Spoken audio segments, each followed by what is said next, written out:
तो मापा स्टूडियोज़ ये वो स्टूडियो है जो दो चीज़ों के लिए जाना जाता है, top quality animation and third quality working condition. पहली वाले की बात तो सभी करते हैं, पर आज हम दूसरी वाले की बात करेंगे, यानी कि ख़राब वर्किंग कंडीशन इन अंडर मापा। कुछ दिनों पहले हमने देखा जब jujutsu Kaisen second season animate हो रहा था, कई एनिमेटर्स ने खोलकर मापा स्टूडियोज़ के बारे में बोलना शुरू कर दिया। कईयों ने ट्वीट्स किए तो कईयों ने खोलकर बयान दिए। तो आज हम इसी बारे में जानेंगे कि आखिर ये मापा स्टूडियो में चल क्या रहा है और क्या ये प्रॉब्लम सिर्फ मापा स्टूडियो की है और मापा ही क्यों। तो चलिए शुरू करते हैं। तो इस वीडियो को शुरू करने से पहले मैं एक बहुत ही ज़रूरी बात कहना चाहता हूँ। इस वीडियो को बनाने में बहुत ही ज़्यादा मेहनत और रिसर्च लगी है, तो इसीलिए अगर आपको ये वीडियो पसंद आता है तो इसे अपने दोस्तों के साथ शेयर ज़रूर कीजिएगा और वीडियो को लाइक भी कीजिएगा। और चैनल के वीडियोस देखने वालों में से लगभग 64% लोगों ने चैनल को सब्सक्राइब नहीं किया है, तो प्लीज़ अपना 1 सेकंड निकाल कर चैनल को सब्सक्राइब करके बेल आइकन ज़रूर दबाइएगा। हमारी कहानी की शुरुआत होती है साल 1972 से, जब मासाओ मोरियामा, जो उस वक्त एक एनिमेशन स्टूडियो में काम करते थे, अपना खुद का एनिमेशन स्टूडियो खोलने का फैसला करते हैं, जिसका नाम होता है मैड हाउस। वही मैड हाउस जो आज के दिन में सबसे बड़ा नाम बन चुका है एनिमे स्टूडियो का। डेथ नोट, हंटर हंटर और भी कई सारे एनिमेज वन पंच मैन मैड हाउस के अंदर एनिमेट हुए। पर कुछ सालों बाद मसाओ को ऐसा लगने लगा कि वो खुलकर काम नहीं कर पा रहे हैं और उन्होंने इस एनिमेशन स्टूडियो को भी छोड़ दिया और शुरुआत की एक नए एनिमेशन स्टूडियो की, जिसका नाम था मापा। मैड हाउस से बिल्कुल उलट मापा ने बड़े बड़े टाइटल्स पर फोकस ना करते हुए सिर्फ छोटे टाइटल्स से, जिन्हें ज़्यादा लोग नहीं जानते हैं, अपने करियर की शुरुआत की, जैसे कि टेरर इन रेजिडेंस और भी ऐसे कई सारे। पर कुछ सालों बाद मासाओ इस स्टूडियो के अंदर भी बंधा हुआ महसूस कर रहे थे, तो उन्होंने इस स्टूडियो को भी छोड़ दिया एक वन ऑफ द फाउंडर के हाथों, और मापा स्टूडियो के नए हेड बनते हैं मनाबु ओत्सुका, और चीज़ें यहीं से बदलना शुरू हुई।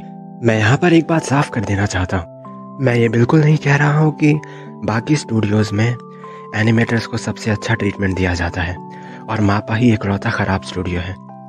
बाकी स्टूडियोज़ भी लगभग ऐसा ही करते हैं, उन पर इल्ज़ाम लगते हैं, पर जिस तरह के इल्ज़ाम मापा पर लगे हैं उस तरह के इल्ज़ाम शायद ही किसी पर लगे हों।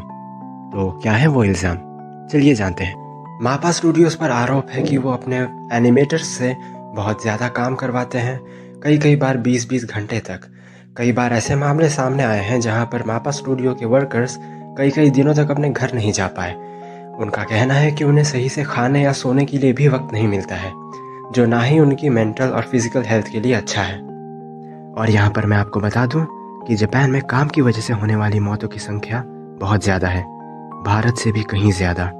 यहाँ तक कि इसके लिए एक जापानीज़ वर्ड भी है जिसे हम कहते हैं कारोशी, यानी कि वो मौतें जो काम करते हुए ओवरवर्क से हुई हैं। अटैक ऑन टाइटन सीजन 4 के डायरेक्टर ने एक बार कहा था कि एक बार उन्हें इतना ज़्यादा काम दिया गया था और डेडलाइन इतनी नज़दीक थी कि वो लगातार 3 दिन तक स्टूडियो में ही थे।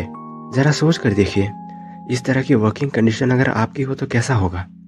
और क्या ये एनिमेटर्स गलत कर रहे हैं अगर ये मापा के खिलाफ बोल रहे हैं तो। चलिए एक और एग्जाम्पल लेते हैं। हम सभी को पता है एक मूवी को बनाने में कितना वक्त लगता है।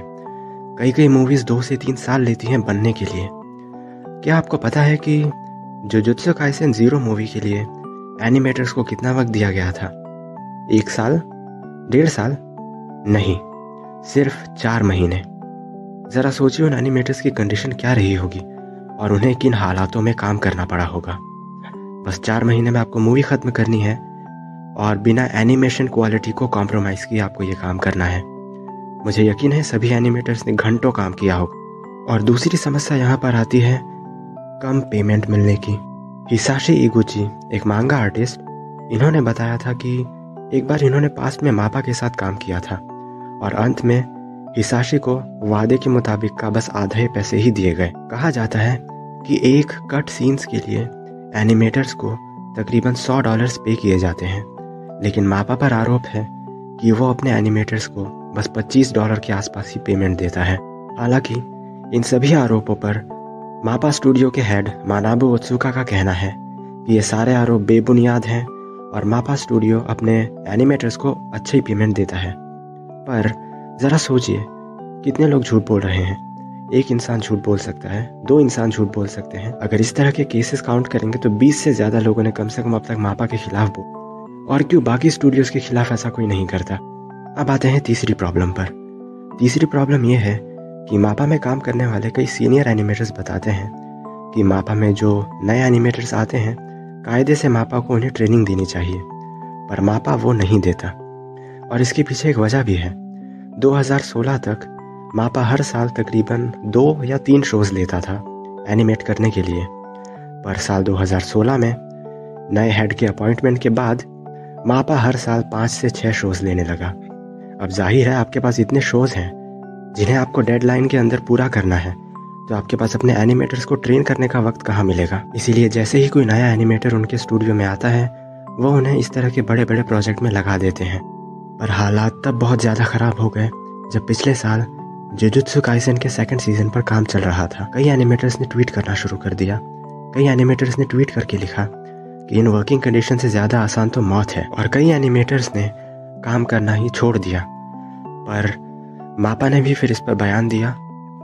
उन्होंने कहा कि ये सारे एनिमेटर्स आलसी और लालची हैं और इन सब को काम करना शुरू करना होगा, वरना वो सभी को जॉब से निकाल देंगे। और इन दी एंड सारे एनिमेटर्स ने थोड़ी बहुत बातचीत के बाद फिर से काम करना शुरू कर दिया।